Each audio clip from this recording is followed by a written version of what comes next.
there friends, I'm Marley Bird, and in this video we will be making a bulky crochet basket. I am following along with the instructions from yarnspirations.com for the Bernat bulky crochet basket. In this pattern you will find a full list of the materials, the abbreviations used in the pattern, and then of course all of the instructions for the pattern. This pattern uses 2 balls of the Bernat Pop Bulky. Along with this yarn, you will need a size L crochet hook, a stitch marker, a tape measure, a good pair of scissors, and last but certainly not least, a yarn needle to weave in your ends. This is a free pattern available at yarnspirations.com. I will put a link in the video description box right down there below. And while you're down there, don't forget to smash that like button, as my kids say.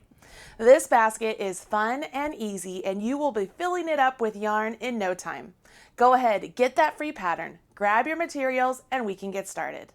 The Bernat Pop Bulky yarn is a lovely size 6 weight yarn, and it comes with a striping effect. So your basket will look as if you've done a ton of color work when really it is all with the yarn. To start, you need to pull from the center of your cake so we can begin with this center color. Once you find the end of the center, we can begin with a slip knot directly onto our hook. To make a slip knot, place the tail of the yarn in the palm of your hand, take your working yarn, wrap it around your forefinger and middle finger, and when you come back up, cross over. As you rotate your hand over, you can then take your hook, go underneath the front loop, and grab that back loop and off. Let your fingers come out, and you have a slip knot. Just pull the legs apart and tighten it up to your hook. Okay?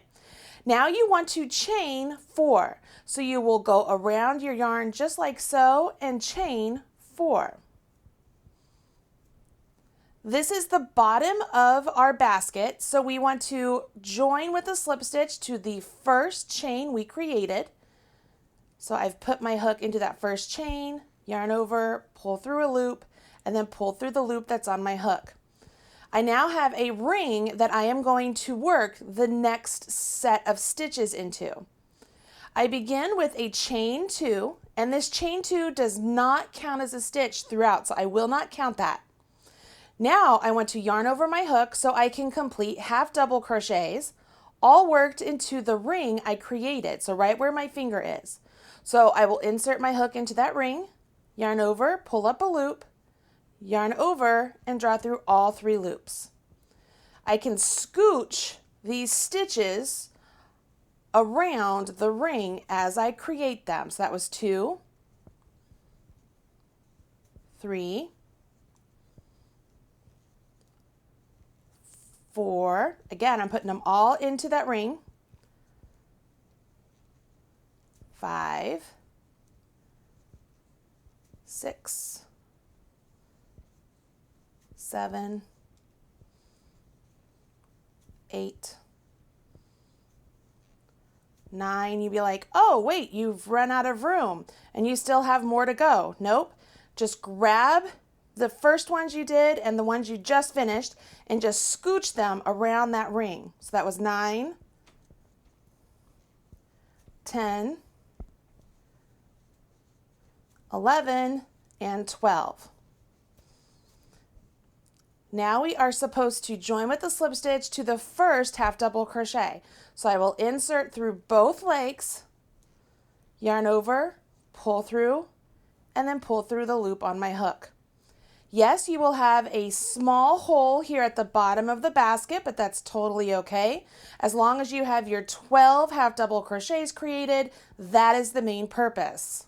Congratulations, you have finished round 1. That is the setup for the rest of the circle we will be creating for the bottom of the basket. When crocheting circles, you increase your stitch count on each round. So for round 2, we start off with the chain 2, and in this very first half double crochet that we joined with the slip stitch into, we will place 2 half double crochet. So we're going to place 2 into that first stitch.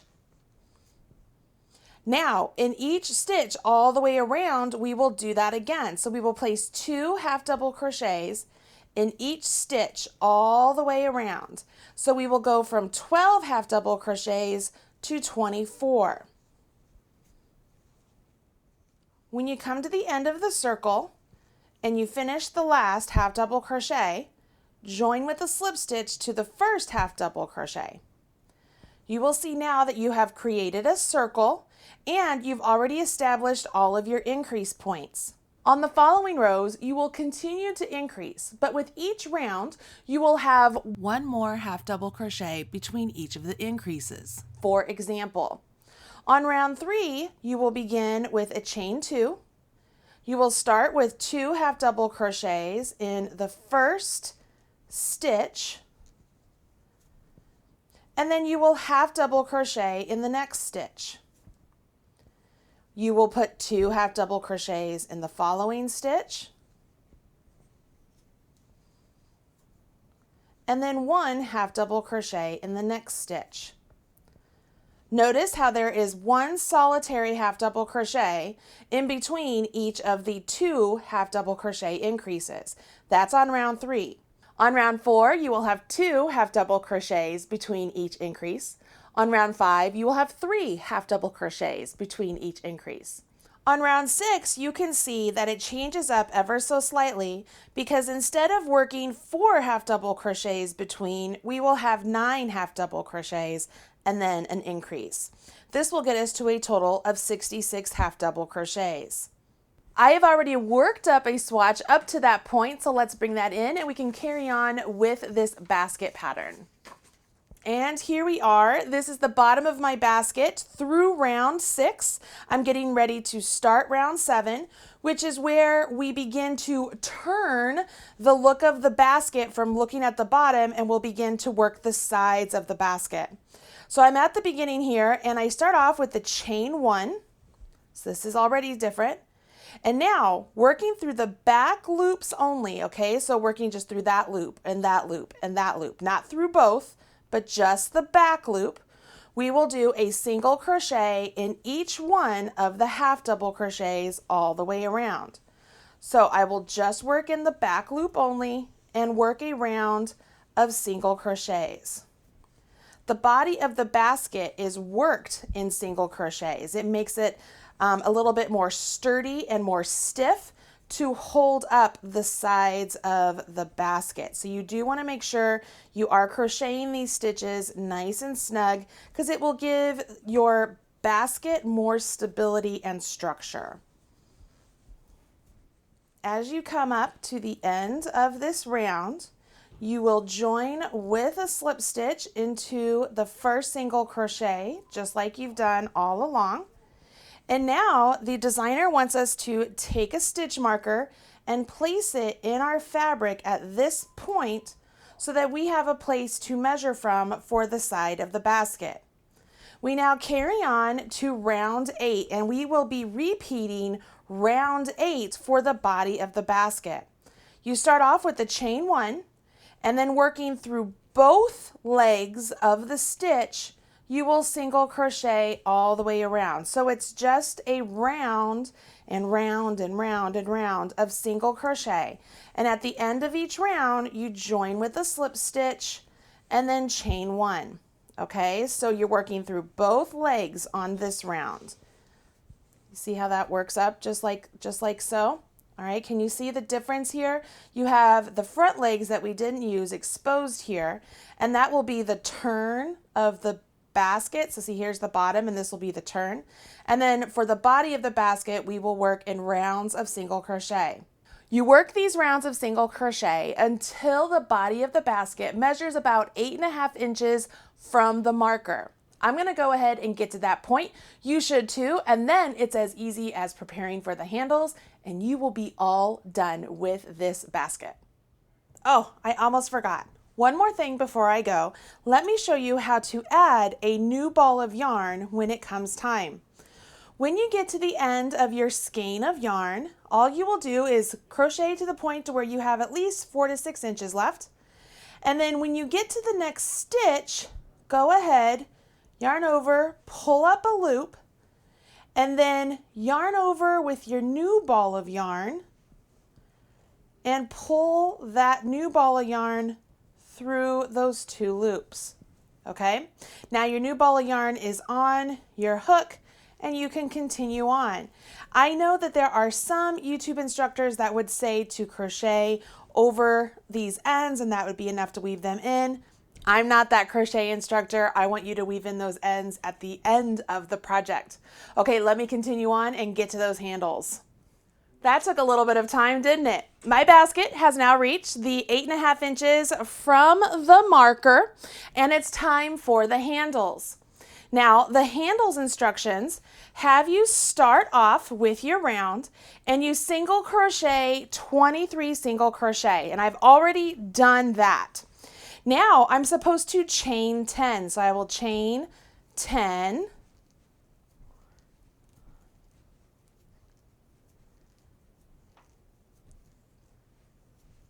And now I want to skip 10 on my basket.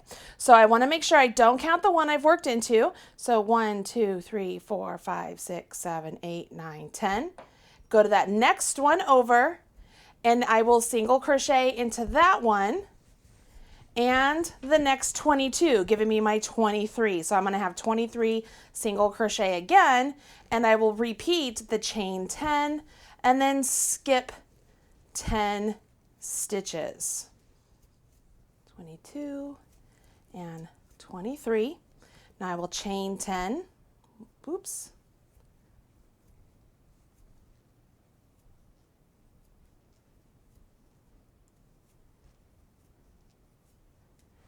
And then I will skip 10, which leads me to right over here to join with a slip stitch. Okay, so I have my handle started over here and I have my handle started over here. So the next round, we are going to work into these stitches that we did chains, and then we will do 3 more rounds of just single crochet. So let me go ahead and get over to where the chain stitches are and we can work into those. And that would be 23. And I'm right here to where all of my chains are, and I will single crochet into each one of these chains. So I'm getting back to my original stitch count once I do that. And so just like when you work into any sort of a foundation chain, I like to pierce right through the chain itself, and I get what I call the butt of the stitch and the back leg of the stitch on my needle. Okay, so here is my chain, and I'm just going to pierce right through it and single crochet. I know I have friends who like to work just through the back of the stitch or the butt of the stitch, but I really like working the chain stitches in this manner. All right, let me rotate this a little bit so I can get to them. There's my chain, and just pierce right into it. Pretty simple stuff here.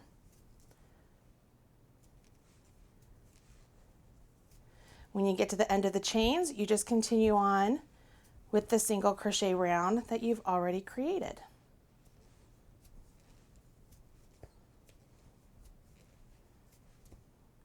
Until you get over to the next set of chains for the other handle, and you will repeat the process of single crocheting into those 10 chains. Once you've gotten through all of those chains, join with a slip stitch, and then the last thing to do is 3 more rounds of single crochets, just working back into the top of those handle stitches. Pretty easy stuff.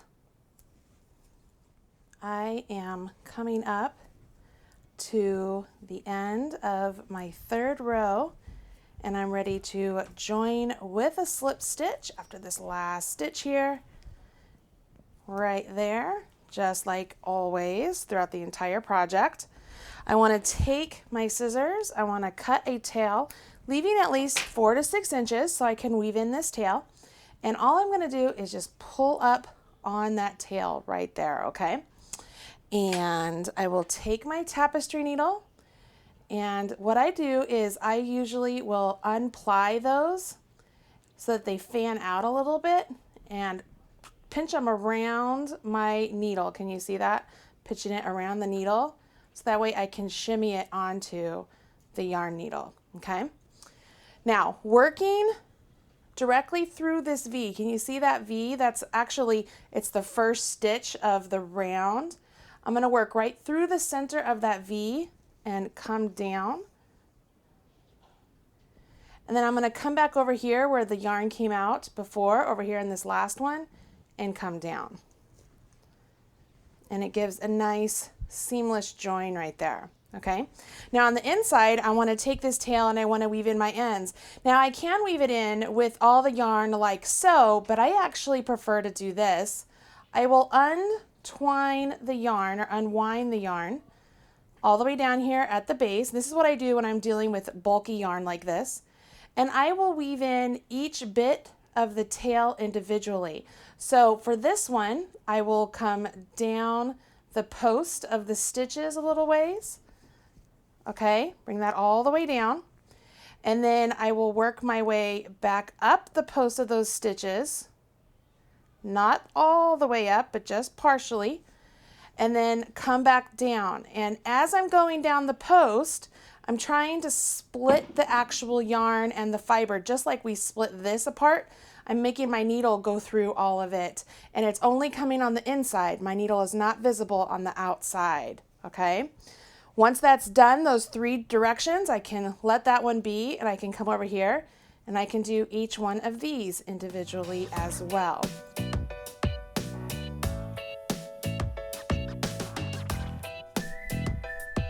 Once all those are done, you can zip them nice and close to the fabric and you can remove your stitch marker if you still have it in there and your basket is complete. Now I do want to remind you, this kind of curved line you have of the basket, that's perfectly normal and natural for crochet to happen with that little curve, unless you do a special technique to prevent the seam from being crooked. It will always be crooked, but once your basket is all done, let me get it all out here. This basket is super adorable. Look how cute that is. It's such a cute basket. It stands up on its own. I mean, obviously you can see in the face camera that it's right here, but then looking down, you can see that it's not diving in anywhere. And I can put anything I want into it. So it's pretty cool. Look how cute this thing is. I just love it. And there you have it. Look at that great basket with those handles. And I love that the stripes make it look like I did a ton of color work, but the yarn did all of the work for me. And the fact that it stands up on its own is fantastic. I can't wait to fill this up with my yarn or my books, or just have it sitting there looking pretty with a plant inside of it. I hope you will make this really great basket, and if you do, please share with us on social media. Use hashtag MarleyBird or hashtag Yarnspirations so we can find your cute basket and smash your like button. I'm Marley Bird, and I'll talk to you guys again soon. Bye! Thanks so much for joining me on the Marley Bird YouTube channel. If you liked what you saw, don't forget to hit subscribe. I've put a link right over there, or you can watch a couple of the videos I've already selected for you right down there. If you want to follow me on social media, I've put my links right over there. You could have all Marley all the time. Bye guys.